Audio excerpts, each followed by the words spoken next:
Good morning. प्रश्नों की श्रृंखला को आगे बढ़ाते हुए आज के इस वीडियो में हम लोग डिस्कस करेंगे 2017 में UP board of high school and intermediate education के द्वारा जितने भी प्रश्न पत्र करवाए गए थे सामाजिक विज्ञान विषय के, उन समस्त प्रश्न पत्रों के वैकल्पिक और अतिलघुत्तरीय प्रश्नों पर डिस्कस किया जाएगा। और आप जानते हैं कि परीक्षा का जो पैटर्न है वो बदल चुका है, लेकिन पिछले प्रश्न पत्रों में जो अतिलघुत्तरीय हुआ करते थे वो इस बार के पेपर में आपको वैकल्पिक रूप में दिखाई दे सकते हैं। और इस बात को भी मैं इंश्योर कर दूं कि किसी भी मेन परीक्षा में उसके पिछले सालों के प्रश्न पत्रों का काफ़ी इम्पॉर्टेंट रोल प्ले होता है। इसलिए इसको आप एक बार रिकॉल करके ही परीक्षा हॉल में प्रवेश करें, जो कि आपके लिए काफ़ी बेनिफिशियल होगा। तो शुरुआत करते हैं। पहला प्रश्न पत्र है आपका 825 CE। तो 825 CE इसमें आपका हो जाएगा जो प्रश्न पत्र है, इसमें कुछ प्रश्न है। पहला प्रश्न है आपका, कूका आंदोलन किसने प्रारंभ किया? तो कूका आंदोलन की शुरुआत संत गुरु राम सिंह ने किया था। कूका आंदोलन की जो शुरुआत है वो किसने किया था? तो संत गुरु राम सिंह। हालांकि इसको शुरुआत करने वाले अन्य व्यक्ति थे, लेकिन चूंकि लीडरशिप पूरे तौर पर इन्होंने ही किया था, इसलिए इसका श्रेय इन्हीं को जाता है। अगला है, रानी अवंतीबाई कहाँ की शासिका थीं? तो रानी अवंतीबाई रामगढ़ की शासिका थीं। नेक्स्ट है, गांधी जी ने नमक सत्याग्रह कहाँ प्रारंभ किया? तो गांधी जी ने नमक सत्याग्रह ये डांडी से प्रारंभ किया था। नेक्स्ट है, कांग्रेस के अधिवेशन में पूर्ण स्वराज का प्रस्ताव किस वर्ष पारित हुआ था? तो इसमें से आपका हो जाएगा 1929 में पूर्ण स्वराज का प्रस्ताव पारित हुआ था। पांचवा प्रश्न है आपका, मौलिक अधिकार संबंधी मुकदमे सुनने का अधिकार किसको है? तो मौलिक अधिकार संबंधी जो मुकदमे हैं, यानी कि फंडामेंटल राइट्स से रिलेटेड इशू जो भी होगा, उसको सुनने का अधिकार उच्चतम न्यायालय को है। नेक्स्ट है, सह अस्तित्व का सिद्धांत निरूपित किया गया था। तो ये पंचशील की घोषणा में किया गया था। अच्छा, अब पंचशील क्या होता है इस बात को समझ लेते हैं। तो पंचशील एक प्रकार का एक समझौता था जो कि 1954 में भारत और चीन के बीच हुआ था, और इसमें दोनों देशों के द्वारा हस्ताक्षर किया गया था। इसका मूल उद्देश्य दोनों देशों के बीच शांतिपूर्ण सह अस्तित्व की जो व्यवस्था है उसको कायम रखना। तो ये था पंचशील की घोषणा। अगला, बिस्मार्क कौन था? तो बिस्मार्क से संबंधित कुछ फैक्ट है कि ये प्रशा के चांसलर एवं जर्मनी के एकीकरण में इन्होंने एक महत्वपूर्ण रोल प्ले किया था। ये इनसे संबंधित फैक्ट है, यानी उपलब्धि की बात की जाए तो जर्मनी के एकीकरण में महत्वपूर्ण रोल प्ले किया था इन्होंने। दूसरी बात, कौन थे? तो ये प्रशा के चांसलर थे। अगला है, जनहित याचिका क्या है? अब इसको कहा जाता है पब्लिक इंटरेस्ट लिटिगेशन। ये है क्या? इसे न्यायालय में कैसे प्रस्तुत कर सकता है? तो जनहित याचिका यानी कि एक ऐसी समस्या जो किसी व्यक्ति विशेष से संबंधित ना हो करके समस्त जनमानस के लिए या एक समाज के लिए या एक समूह के लिए समस्या बन सकती हो, तो वह जनहित याचिका की कैटेगरी में आएगा। अब इसमें ज़रूरी नहीं कि जो व्यक्ति शोषित हो रहा है वही न्यायालय में जाए, उसके बिहाफ पर कोई दूसरा भी न्यायालय की शरण में जा सकता है और न्यायालय इस पर तत्काल प्रभाव से जो भी इमीडिएट एक्शन होगा वो लेगी। तीसरा कंडीशन ये भी हो सकता है कि कोई भी व्यक्ति यदि नहीं जा रहा है और पेपरों के माध्यम से टीवी न्यूज़ के माध्यम से यदि ये मामला संज्ञान में आता है कोर्ट के, तो कोर्ट के द्वारा स्वतः मामले को संज्ञान में ले लिया जाएगा। रही बात इसको लिखेंगे कैसे आप, तो जनहित याचिका सर्वोच्च न्यायालय या उच्च न्यायालयों में दायर किए जाने वाले ऐसे मुकदमे हैं जो प्रबुद्ध नागरिकों या व्यक्तियों द्वारा दायर किए जा सकते हैं। अभी मैंने इसके पहले ये भी कहा है कि न्यायालय स्वतः मामले को संज्ञान में ले सकता है और जो शोषित व्यक्ति है वह भी दायर कर सकता है और उसके बिहाफ पर कोई दूसरा भी जा सकता है। तो ये था जनहित याचिका। नेक्स्ट है आपका, राज्यसभा में, अगला प्रश्न, हाँ एक मिनट रुके रहिए, थोड़ा इशू आ गया। हाँ,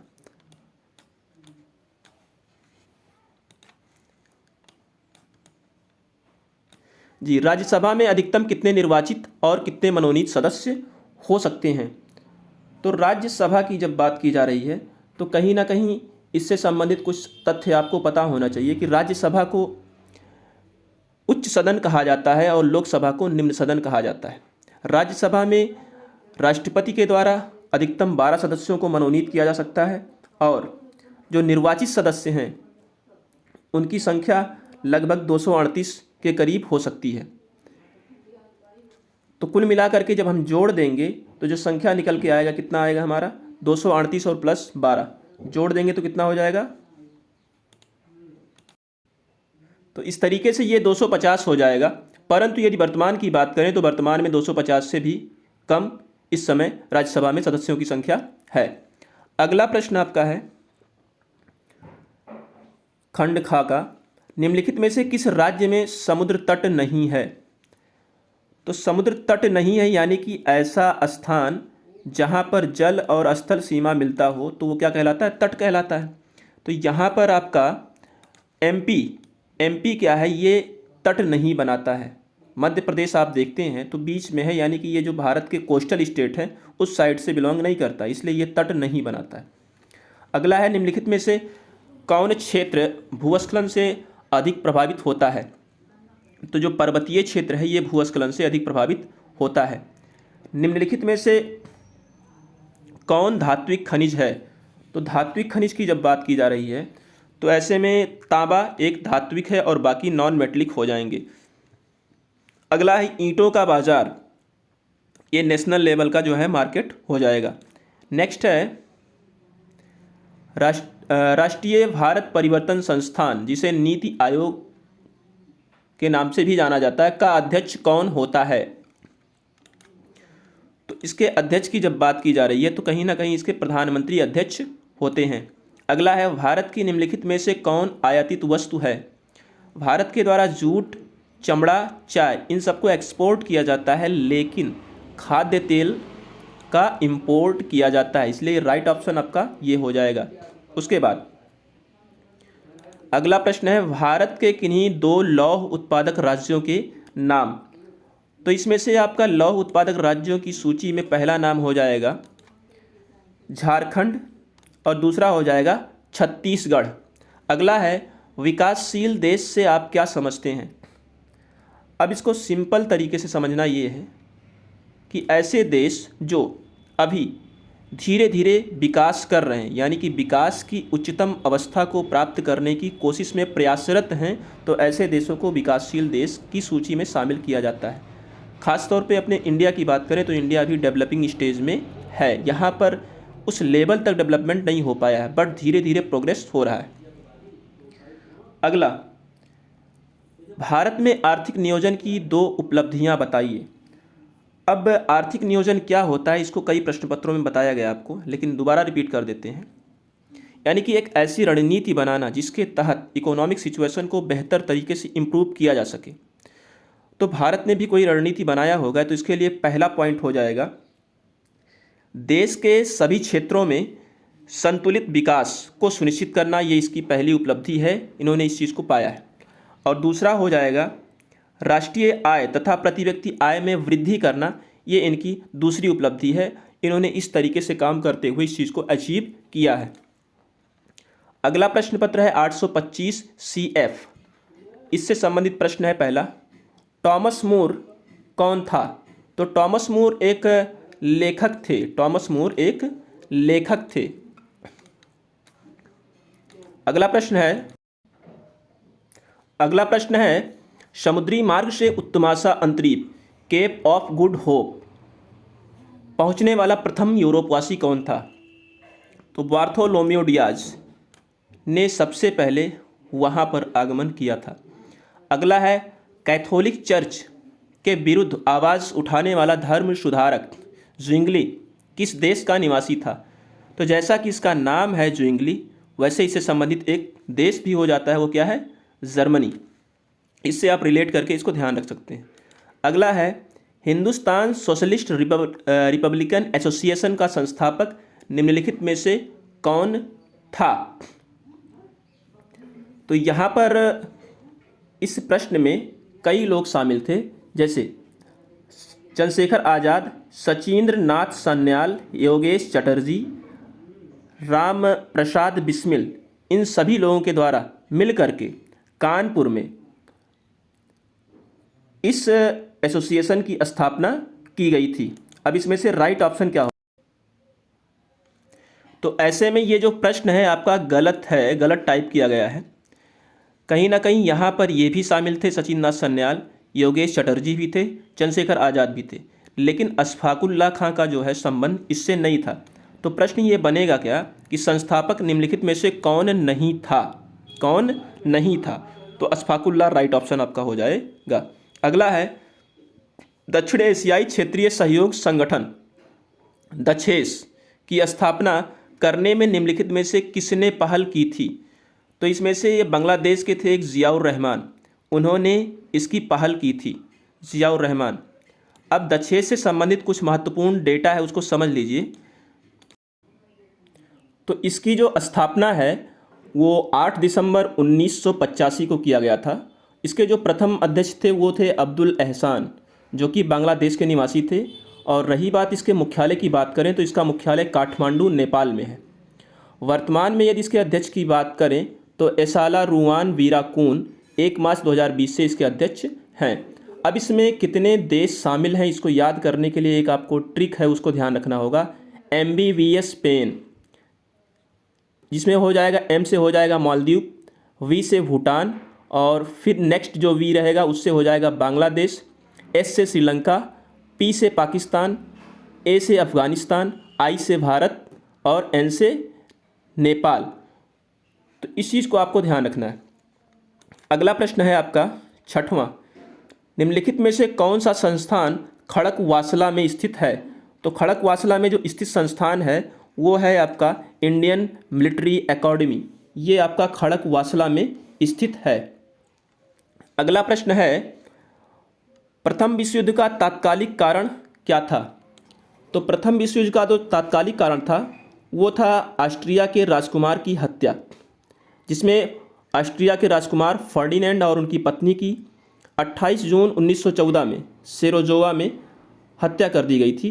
और उसी के एक माह के बाद ऑस्ट्रिया ने सर्बिया के विरुद्ध युद्ध घोषित कर दिया।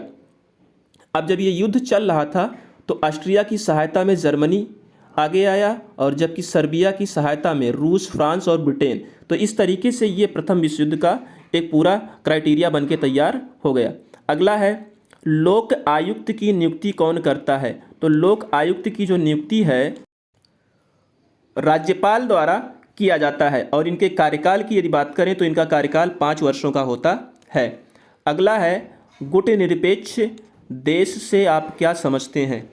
तो गुटनिरपेक्ष देश यानी प्रश्न जो एग्जैक्ट लिखा गया है, गुटनिरपेक्ष आंदोलन का सूत्रपात करने वाले 4 नेताओं के नाम है, मैंने गलत पढ़ दिया था। तो 4 नेताओं के नाम की यदि बात करें तो पहला नाम हो जाएगा मार्शल टीटो, दूसरा हो जाएगा नासिर, और तीसरा हो जाएगा सुकर्णो, चौथा हो जाएगा पंडित जवाहरलाल नेहरू। इन 4 नेताओं ने कहीं ना कहीं गुटनिरपेक्ष आंदोलन का सूत्रपात किया था या शुरुआत किया था। अगला हो जाएगा, गंगा नदी का उद्गम स्थल, यानी गंगा नदी निकलती कहाँ से है? तो गोमुख से निकलती है।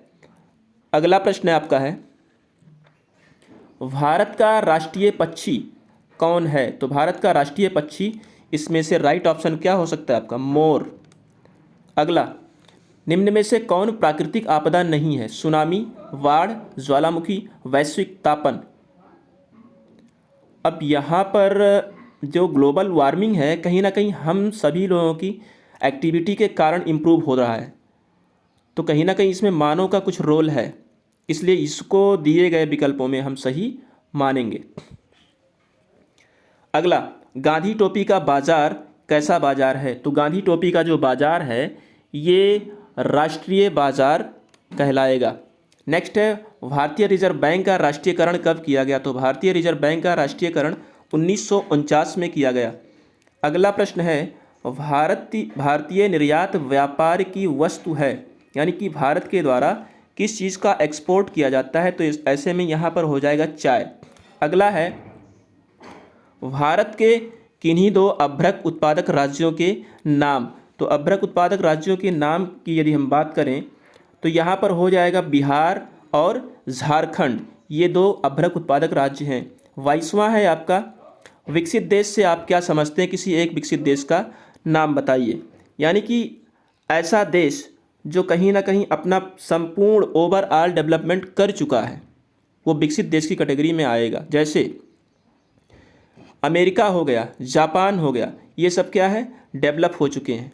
अगला है सार्वजनिक वितरण प्रणाली के कोई दो लाभ बताइए।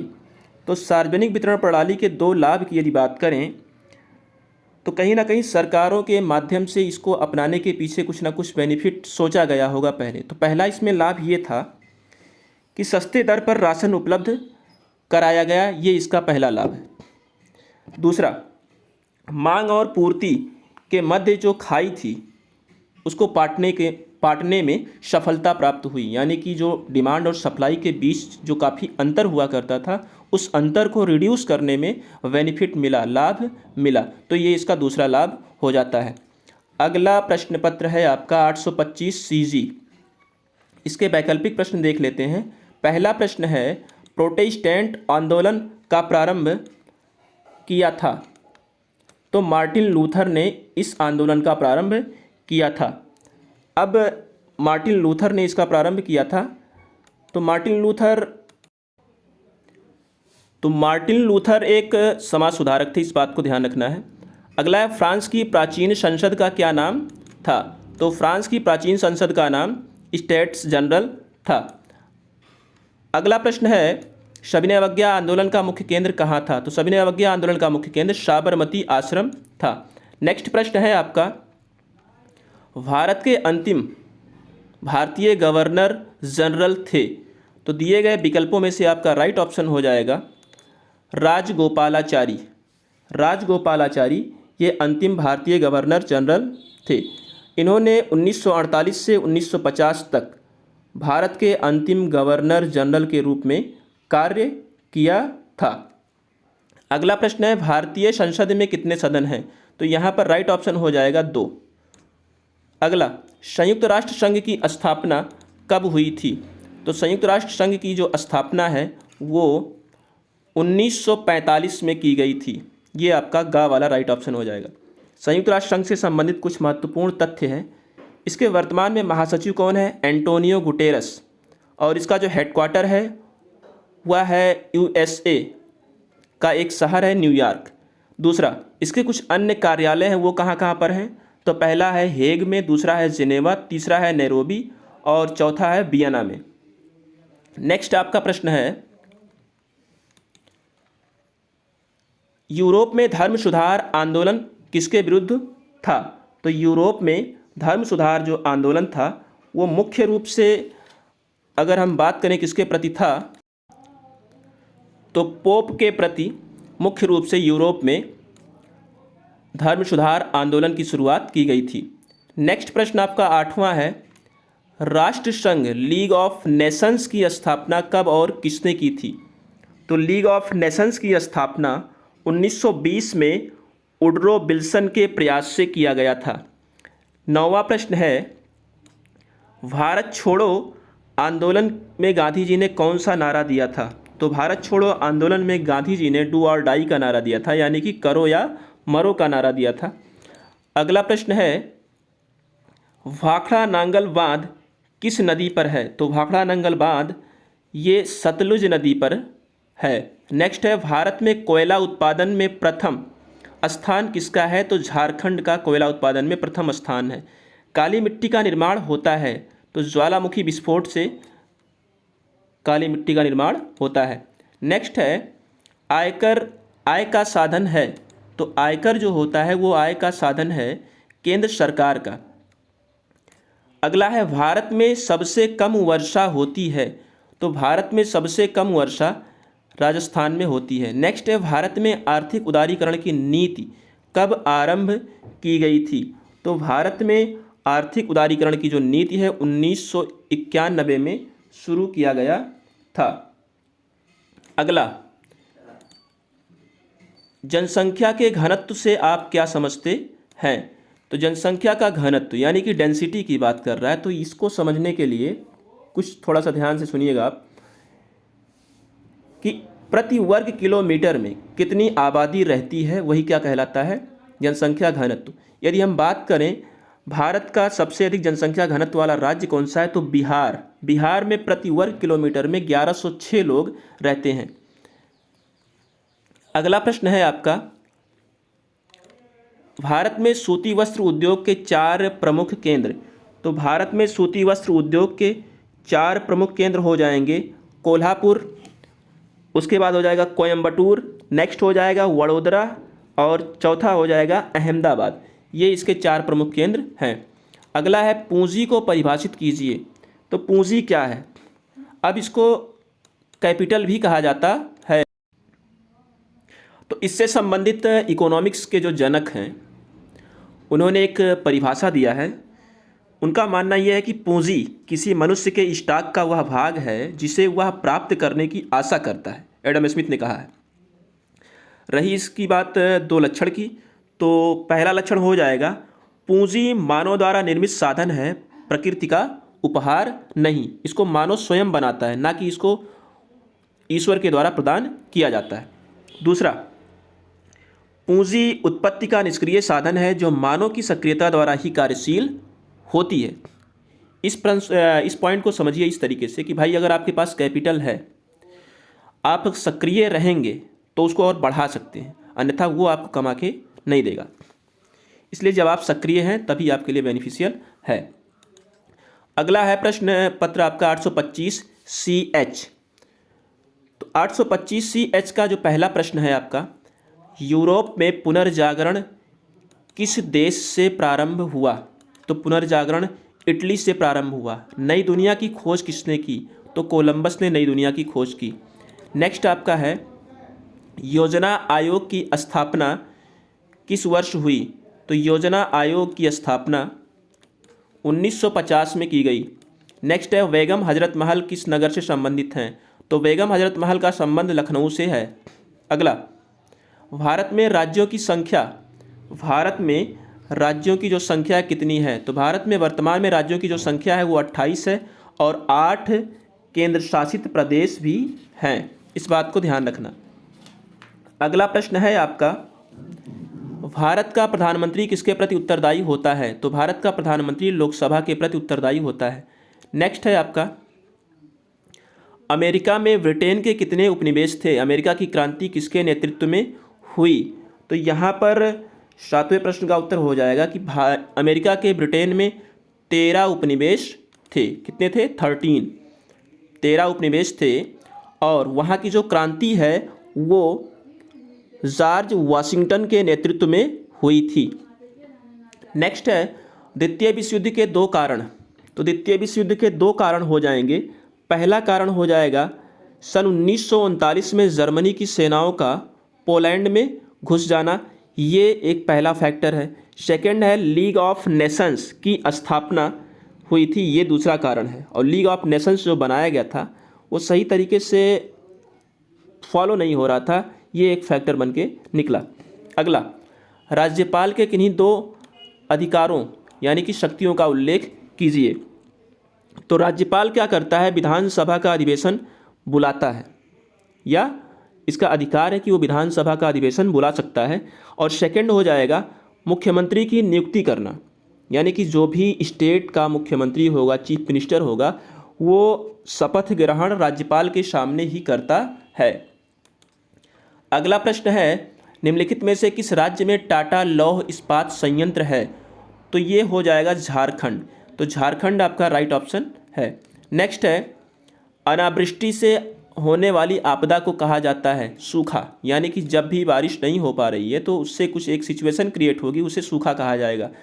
17वां निम्नांकित राज्यों में से सबसे अधिक साक्षरता दर है। तो केरल की सबसे अधिक साक्षरता दर है। अगला है, निम्नलिखित में से कौन ऊर्जा संसाधन नहीं है। तो ये मैग्नीज ऊर्जा का संसाधन नहीं है। 19वां है, भू राजस्व आय का साधन है। तो ये राज्य सरकार के आय का साधन माना जाता है। नेक्स्ट है, निम्नलिखित में से कौन अंतर्राष्ट्रीय बाजार की श्रेणी में आता है। तो अंतर्राष्ट्रीय बाजार की जो श्रेणी है उसमें खनिज तेल अंतर्राष्ट्रीय बाजार की श्रेणी में गिना जाता है। 21वां है भारतीय वनों पर आधारित 2 उद्योगों का उल्लेख कीजिए। तो पहला हो जाएगा रबड़ उद्योग, यानी कि जो रबड़ का निर्माण होता है वो रबड़ के वृक्ष से लेटेक्स निकाला जाता है, उसके माध्यम से बनता है। तो पहला ये हो गया। दूसरा हो गया कागज़ उद्योग, यानी कि जो भी पेपर हम लोगों को दिखाई देते हैं कहीं ना कहीं वो लकड़ियों के माध्यम से ही आते हैं। तो इसका 2 प्रमुख लाभ हो गया। हालांकि 2023 की परीक्षा में यहाँ से प्रश्न आने के चांसेस बिल्कुल भी नहीं है। अगला, भारत के 2 राज्यों के नाम बताइए जिनसे होकर दामोदर नदी बहती है। तो इसके 2 राज्य हो जाएंगे, पहला हो जाएगा पश्चिम बंगाल और दूसरा हो जाएगा झारखंड। यहाँ से दामोदर नदी होकर के गुजरती है। अगला प्रश्न है, मानवीय संसाधन से आपका क्या अभिप्राय है। तो मानवीय संसाधन से क्या अभिप्राय है, इसके लिए आपको समझना होगा ऐसे संसाधन जो कुशल एवं शिक्षित जनसंख्या से कंसीडर किए जाते हैं, वही क्या कहलाते हैं, मानव संसाधन कहलाते हैं। यानी कि जहाँ पर भी पॉपुलेशन है वह कुशल व शिक्षित है तो उस देश में जो मानव संसाधन है वह बेहतर है। अब इसमें भारत में जनसंख्या वृद्धि के 2 कारण भी पूछा है।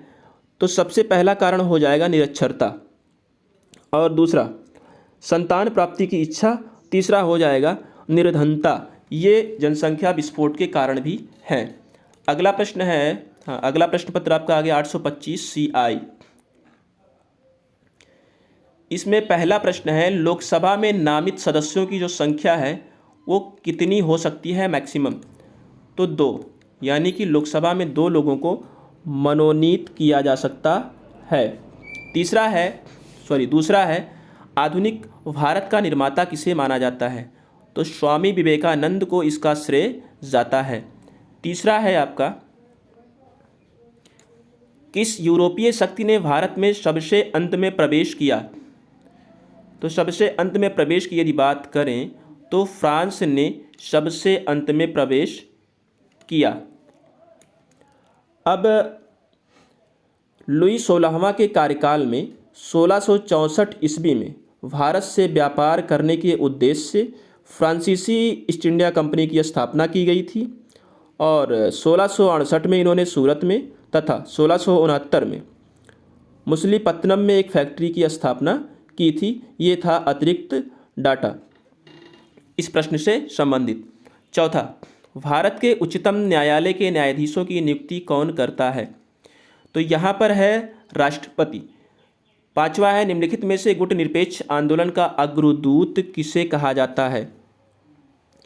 तो इसमें मार्शल टीटो को अग्रदूत माना जाता है।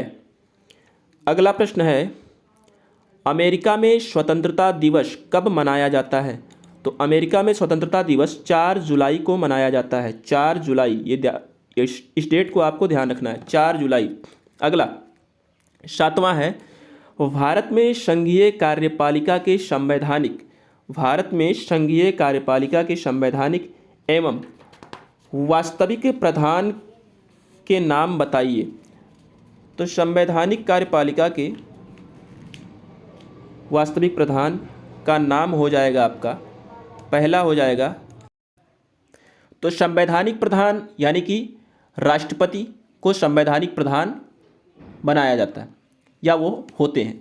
और दूसरा है वास्तविक प्रधान, और वास्तविक प्रधान की जब बात करते हैं तो ये होता है प्रधानमंत्री। यानी कि मुख्य रूप से एक्टिव कौन रहता है हमारे इंडिया में, वो रहते हैं प्रधानमंत्री। अगला है 8वां, यूरोप में औद्योगिक क्रांति के 2 कारण कौन से थे। तो पहला था इंग्लैंड की अनुकूल नीतियां, ये पहला कारण था, इसलिए औद्योगिक क्रांति देखने को मिली। सेकेंड है, इसमें नए नए उपनिवेश की स्थापना करने के कारण भी औद्योगिक क्रांति देखने को मिली।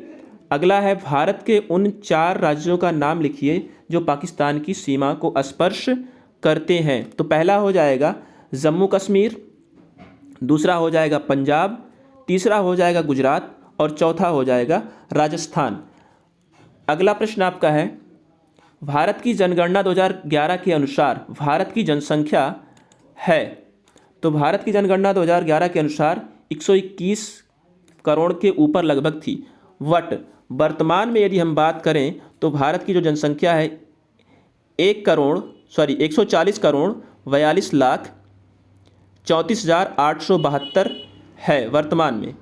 दोबारा रिपीट कर दे रहे हैं, 140 करोड़ 42,34,872 इस समय वर्तमान में है। नेक्स्ट है नीलगिरी पर्वत स्थित है, तो नीलगिरी पर्वत तमिलनाडु में स्थित है। अगला है कन्याकुमारी स्थित है, तो कन्याकुमारी आपका है ये तमिलनाडु में, जो कि भारत का मुख्य भूमि का दक्षिणतम बिंदु माना जाता है। चाय की खेती के लिए निम्नलिखित में से कौन सी मिट्टी उपयुक्त है, तो चाय की खेती के लिए पर्वतीय मिट्टी को उपयुक्त माना जाता है। अब देखिए यहाँ पर इस प्रश्न में समस्या ये रहती है, कहीं पर लैटराइट को मानता है तो कहीं पर पर्वतीय को। तो मैं एक बात को इंश्योर कर दूं कि पर्वतीय का ही एक प्रकार उसको भी माना जाता है, इसलिए जब पर्वतीय और लैटराइट दोनों दिया जाएगा तो आपको स्पेसिफिक चीज़ को ही चूज करना है, यानी उस कंडीशन में लैटराइट आपका बेहतर हो जाएगा। और यदि वह नहीं दिया है तो आप क्या करेंगे, आप पर्वतीय मिट्टी को ही प्रीफर करेंगे। अगला प्रश्न है निम्नलिखित में से कौन सी भारत की निर्यातक वस्तु है, तो यहाँ पर भारत के द्वारा निर्यात दिए गए विकल्पों में से लौह एवं इस्पात सामान, खाद्य तेल, पेट्रोलियम, ये सब नहीं है। यहाँ पर है चमड़ा एवं चमड़ा निर्मित वस्तुएं, ये आपका राइट ऑप्शन हो जाएगा। नेक्स्ट है निम्नलिखित में से कौन सा गृह उद्योग है हथकरघा। हथकरघा को ये गृह उद्योग कहा जाता है। अब इसमें क्या होता है कि परिवार के सदस्यों के द्वारा मिल करके इस प्रकार के उद्योग को चलाया जाता है और घर पर ही इसको छोटे पैमाने पर किया जाता है, तो ये कहलाता है हथकरघा उद्योग। अगला प्रश्न है वस्तु विनिमय प्रणाली से आप क्या समझते हैं, तो वस्तु विनिमय प्रणाली यानी वस्तुओं का आदान प्रदान ही क्या है, वस्तु विनिमय प्रणाली कहलाता है। और इसे इंग्लिश में वार्टर सिस्टम के नाम से भी जाना जाता है, यानी वस्तु के बदले वस्तु लेना और वस्तु देना, यही क्या है, वस्तु विनिमय प्रणाली है। नेक्स्ट है आर्थिक नियोजन की किन्हीं दो विशेषताओं को बताइए। पहला है निश्चित समयावधि होती है, इसमें इसकी विशेषता ये होती है कि एक निश्चित समय में उस लेवल को प्राप्त करने की कोशिश की जाती है, ये इसका पहला विशेषता हो जाता है। सेकंड है कार्यक्रमों का निर्धारण किया जाता है, ये इसकी दूसरी विशेषता होती है, यानी कि पहले से एक रूपरेखा तैयार कर ली जाती है और उस रूपरेखा के साथ ही आगे धीरे धीरे प्रोसीड किया जाता है। 23वां है आपका सार्वजनिक वितरण प्रणाली से आप क्या समझते हैं तथा इसके किसी एक लाभ का वर्णन कीजिए। तो प्रश्न को थोड़ा सा स्क्रॉल करके ऊपर करते हैं। हाँ, प्रश्न आपका सार्वजनिक वितरण प्रणाली से संबंधित है। अच्छा, ये होता क्या है, इसको पीडीएस कहा जाता है, पब्लिक डिस्ट्रीब्यूशन सिस्टम। अब ये एक ऐसी प्रणाली है या एक ऐसी योजना है जिसमें सरकार आवश्यक वस्तुओं को समाज के सभी वर्गों को उचित मूल्य पर उपलब्ध कराने के लिए प्रयासरत होती है। दूसरी बात, इसका लाभ क्या हो सकता है कि सस्ते दर पर राशन बिना किसी के साथ व्यक्तिगत भेदभाव के पहुंचाया जाता है, ये इसका दूसरा लाभ है। अब इसमें सरकार क्या करती है कि लोगों के माध्यम से, यानी किसानों का जो अनाज होता है वो खुद लेवी के माध्यम से खरीद कर बफर स्टॉक में रिजर्व करके उसके बाद वापस फिर जो नीडेड पर्सन होते हैं उनको इस प्रणाली के माध्यम से सप्लाई देता है, जो कि बाजार मूल्य जो प्रचलित होता है उससे काफ़ी कम कीमत पर दिया जाता है, ये इसका लाभ है। अगला प्रश्न पत्र है आपका 825 सीजे। इसमें सीजे, हाँ, इसका है आपका अलीगढ़ आंदोलन के प्रवर्तक थे। तो अलीगढ़ आंदोलन के जो प्रवर्तक थे वो दिए गए विकल्पों में से राइट ऑप्शन हो जाएगा सर सैयद अहमद खां। अगला है राज्य का मुख्यमंत्री किसके प्रति उत्तरदायी होता है, तो जो राज्य का मुख्यमंत्री होता है वो विधानसभा के प्रति उत्तरदायी होता है। अगला है प्रथम स्वतंत्रता संग्राम 1857 के समय भारत का गवर्नर जनरल कौन था, तो भारत का गवर्नर जनरल था लॉर्ड कैनिंग और इनका जो कार्यकाल था वो 1856 से 1860 तक था। नेक्स्ट है, इंडिया विंस फ्रीडम पुस्तक का लेखक कौन था? तो इंडिया विंस फ्रीडम पुस्तक के लेखक मौलाना अबुल कलाम आज़ाद को माना जाता है। अगला, भारतीय संघ में कुल कितने राज्य और संघीय क्षेत्र हैं? तो वर्तमान में भारत में 28 राज्य और 8 केंद्र शासित प्रदेश हैं। नेक्स्ट है, इंग्लैंड में रक्तहीन क्रांति कब हुई? तो 1688 ईस्वी में इंग्लैंड में रक्तहीन क्रांति देखने को मिली। अच्छा, अगला प्रश्न आपका है, राज्यसभा के किन्हीं दो विशेष कार्यों का उल्लेख कीजिए। तो पहला इसका जो कार्य रहेगा वो हो जाएगा कार्यपालिका संबंधी कार्य और दूसरा हो जाएगा व्यवस्थापिका संबंधी कार्य। आठवां है आपका, फ्रांस की क्रांति में प्रमुख भूमिका निभाने वाले दो दार्शनिकों के नाम। तो पहला हो जाएगा वॉल्टेयर और दूसरा हो जाएगा रूसो। नौवां प्रश्न आपका है, भारत के उपराष्ट्रपति के दो मुख्य कार्यों का उल्लेख कीजिए। तो जो उपराष्ट्रपति होता है ये राज्यसभा का पदेन सभापति होता है, यानी कि राज्यसभा की समस्त कार्रवाई को संचालित करने का काम इनका है। दूसरा, राष्ट्रपति की अनुपस्थिति में उनके समस्त कार्यों को देख रेख करने का अधिकार इनको प्राप्त होता है। अगला, भारत की जनगणना 2011 के अनुसार भारत की पुरुष साक्षरता है। तो 2011 की जनगणना के अनुसार ये 79.9% के अप्रॉक्स था। अगला है, नंदा देवी स्थित है। तो ये महान हिमालय क्षेत्र में स्थित है। नेक्स्ट है, कावेरी नदी गिरती है। तो कावेरी नदी आपकी बंगाल की खाड़ी में गिरती है। इससे संबंधित बंगाल की खाड़ी और अरब सागर से संबंधित मैंने जो ट्रिक बताया था उस ट्रिक को आपको ध्यान रखना है और उसी के आधार पर यहाँ से यदि प्रश्न बनता है तो आपका सॉल्व हो जाएगा। 18वां है, निम्नलिखित में से कौन सी मिट्टी कपास उत्पादन के लिए सर्वाधिक उपयुक्त है? तो काली मिट्टी को सर्वाधिक उपयुक्त माना जाता है। निम्नलिखित में से कौन भारत की आयातित वस्तु है? तो खनिज तेल का भारत इंपोर्ट करता है। हथकरघा उद्योग है, गृह उद्योग इसे माना जाता है। नेक्स्ट है, विनिमय की कोई दो विशेषताएं बताइए। विनिमय से क्या होता है, यानी कि लेन देन से क्या होता है? तो पहला इसका जो लाभ हो, इसकी जो विशेषता हो जाएगी, इससे बाजार का एक तरीके से विस्तार देखने को मिलता है। दूसरा है आपका आवश्यक वस्तुओं की प्राप्ति एक दूसरे को हो जाती है, जिसको जिस चीज़ की आवश्यकता उन्हें वो चीज़ मिल जाती है, ये इसकी विशेषता है। 22वां, आर्थिक नियोजन के किन्हीं दो लाभ को बताइए। तो पहला इसका लाभ हो जाएगा शिक्षा एवं स्वास्थ्य सुविधाओं में वृद्धि देखने को मिलता है। जब एक रणनीतिक तरीके से काम किया जाता है तो कहीं ना कहीं वो प्रोग्रेसिव होगा जरूर। तो पहला हो गया शिक्षा एवं स्वास्थ्य सुविधाओं में वृद्धि और दूसरा हो जाएगा राष्ट्रीय आय एवं प्रति व्यक्ति आय में भी वृद्धि देखने को मिलती है। अगला है, सार्वजनिक वितरण प्रणाली के दो लाभों की विवेचना कीजिए। तो पहला इसका हो जाएगा कमज़ोर वर्गों को सस्ते दर पर राशन उपलब्ध कराना और दूसरा हो जाएगा खाद्यान्न में स्थिरता को कायम रखना। ये इसका एक तरीके से लाभ है। अगला प्रश्न पत्र है 825 सी के, जो कि इस 2017 सेशन का लास्ट प्रश्न पत्र है। पहला प्रश्न है आपका इसका, लेवियाथन के लेखक का नाम क्या था? तो लेवियाथन के लेखक का जो नाम है वो आपका हो जाएगा राइट ऑप्शन इसमें हॉब्स, इनको माना जाता है। सेकंड है, राष्ट्रपति के द्वारा राज्यसभा के कितने सदस्य मनोनीत किए जाते हैं? तो यहाँ पर आपका हो जाएगा 12, जो कि विभिन्न क्षेत्रों में बेहतर मान सम्मान बनाए रखते हैं और कामयाबी अच्छा सा उनको मिला होता है। चाहे टीचिंग प्रोफेशन की बात करें, क्रिकेट की बात करें, वॉलीबॉल की बात करें, वो अपने अपने क्षेत्र में महारत हासिल किए होते हैं। तो राष्ट्रपति के द्वारा अपने विवेक का प्रयोग करते हुए उनको मनोनीत किया जाता है।